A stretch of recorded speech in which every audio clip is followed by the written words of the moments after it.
நீருக்கடியில் போர். ஈரானின் சிறிய நீர்மூழ்கி கப்பல் படை ஹர்முஸ் நீரிணையை ஆபத்தானதாக மாற்றும் அபாயம்.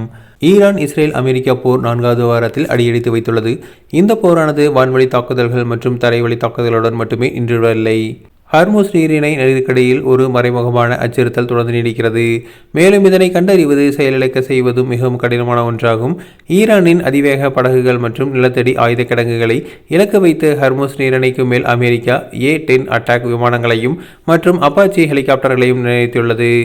கடல்வழி போக்குவரத்தை சீர்குலைக்கும் ஈரானின் திறனை பலவீனப்படுத்துவதும் எண்ணெய் டேங்கர்களின் பாதுகாப்பான பயணத்தை உறுதி செய்வதும் இந்த நடவடிக்கைகளின் நோக்கமாகும். நம் கண்ணில் பார்க்கும் ஆயுதங்களை விட எளிதாக நீருக்கடியில் பெரும்பாலும் கண்டறியப்படாமல் இருக்கும் நீர்மூழ்கி கப்பலால் தான் மிக கடுமையான அச்சுறுத்தல்கள் ஏற்படக்கூடும் என ஆய்வாளர்கள் எச்சரிக்கின்றனர். இந்த மோதலில் மையப்புள்ளியாக ஈரானின் சிறிய நீர்மூழ்கி கப்பல்கள் உள்ளன. இவை வழக்கமாக நீர்மூழ்கி கப்பல்களை விடவும் மிகவும் சிறியவை. சுமார் 29 மீட்டர் நீளமும் 120 டன் எடையும் கொண்டவை. இவற்றின் சிறிய வடிவம் 30 மீட்டர் போன்ற ஆழமற்ற நீரிலும் இயங்கக்கூடிய அளவில் வடிவமைக்கப்பட்டுள்ளன. ஈரானிடம் இதுபோன்ற நீர்மூழ்கி கப்பல்கள் 10 உள்ளதாக கூறப்படுகிறது. ஈரானின் இந்த சிறிய நீர்மூழ்கி கப்பல்களுக்கு முற்றிலும் மாறாக அமெரிக்காவிடம் உள்ள ஓஹியோ வகுப்பு அணுசக்தி நீர்மூழ்கி கப்பல்கள் சுமார் 18,750 டன் எடையும் 170 மீட்டரும் நீளம் கொண்டவை. அதிகப்படியான கப்பல் போக்குவரத்து மற்றும் கடலோர நடவடிக்கைகளால் ஏற்படும் இயற்கையான இரைச்சல் மிகுந்த சூழல் காரணமாக இந்த நீர்மூழ்கி கப்பல்களை கண்டறிவது மிகவும் கடினமாகும்.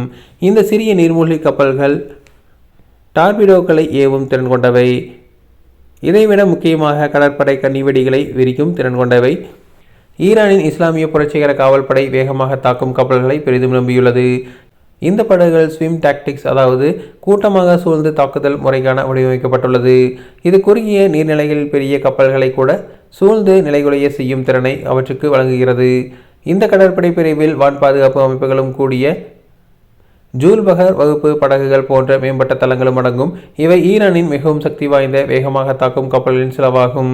ஈரானது பவர் 2 போன்ற வழக்கத்திற்கு மாறான தளங்களையும் உருவாக்கியுள்ளது. இது ஒரு பறக்கும் படகு ஆகும். இது நீர்மட்டத்தில் சற்று மேலே உயர்ந்து செல்லக்கூடியது. இதன் மூலம் தனது ரேடார் தடயத்தை குறைத்து வேகத்தை அதிகரிக்கிறது.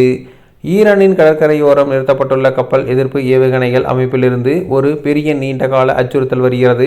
அருகிலுள்ள கப்பல்களை இலக்கு வைக்கும் குறுகிய தூர ஏவுகணைகளும் ஹர்முஸ் நீரிணை மற்றும் அதற்கு அப்பால் உள்ள கப்பல்களை தாக்கக்கூடிய நீண்ட தூர குரூஸ் மற்றும் பாலிஸ்டிக் ஏவுகணைகளும் அடங்கும். தொடர்ந்து அதிக தூரத்துக்கு, அதாவது ஹர்முஸ் நீரிணை மற்றும் ஓமன் வளைகுடா முழுவதும் உள்ள இலக்குகளை தாக்கக்கூடிய குரூஸ் ஏவுகணைகளை ஈரான் உருவாக்கியுள்ளது.